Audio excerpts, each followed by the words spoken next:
So now we're going to dive into the D form of the cage system. So where does that come from? It comes from the D chord. D chord. If we move that D chord up, we got D sharp, E, F, F sharp, G, G sharp, A sharp, B, and C. This is a weird shape. Again, you do not have to play the entire shape. If I was going to play the entire shape, I would play it like this. So I've got my index on the 10th fret, just kind of barring the A, D, and G strings. And then I've got my ring on the 12th fret, G string, and my pinky on the 13th fret, B string.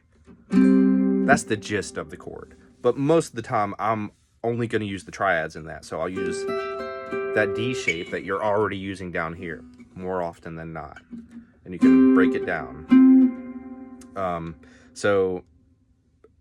Again, the star system, the root notes in there are going to be on the 10th fret and the 13th fret. So that leading tone here on the D chord is going to be your root note.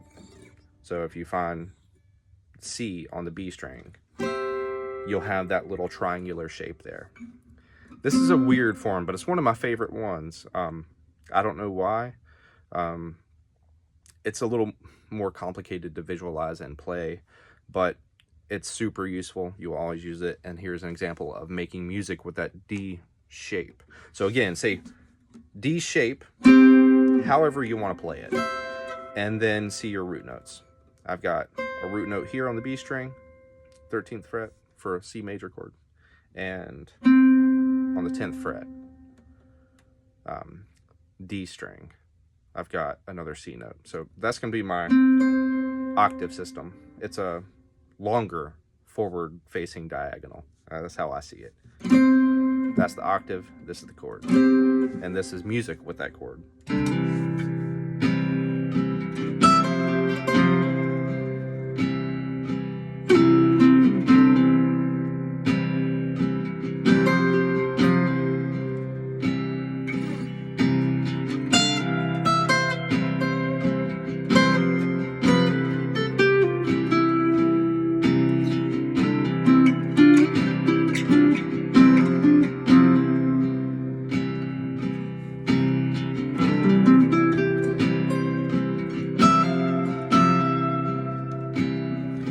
That's the gist of it. That's the D form. And there's only 5 shapes. There's C, A, G, E, and D.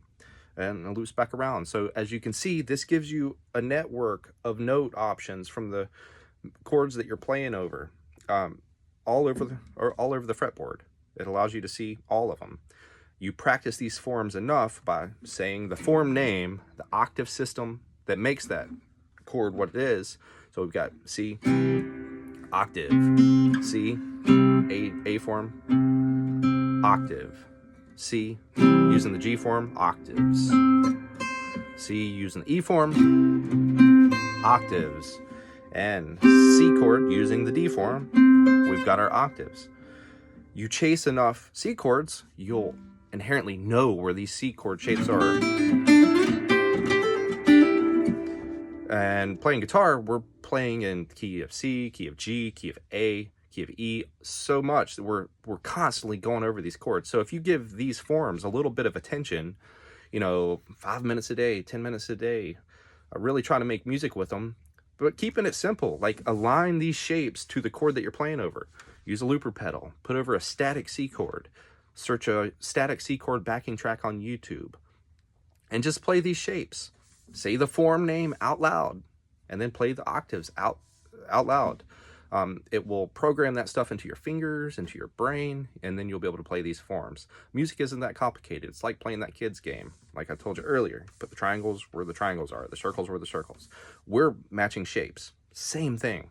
We're putting C chords where the C chords are. We're putting G chords where the G chords are. We're putting D chords where the D chords are. And it's melodic. You're making music with it. It's not that complicated. We're using 5 shapes. It's only 5. We can do 5 shapes. We can get our majors off of those 5 shapes. We can get our minors off those shapes. We can get our arpeggios off those shapes. We can get our pentatonics off those shapes. We can get our diatonics off that shape. It's kind of like magic. It just takes effort consistent effort. Just go over these shapes. Starts out with the chord form. Be able to visualize caged up the neck. It's super useful for making music. So just put the work in, you'll be able to make music across the fretboard. As you can see with these videos, just using the chord tones of those chords is melodic. I mean, you're making music with that. It works. And that's the foundation. That's what's so awesome about this stuff, because you can build on it. As previously said, you can put your pentatonics, your diatonics, your sixths, your thirds, whatever sequences, shapes, and patterns you like using. It's all there within these shapes. So that is how caged is useful. I hope this little series helped solidify the idea of like why it is useful, why everybody uses it who's chasing chord tones.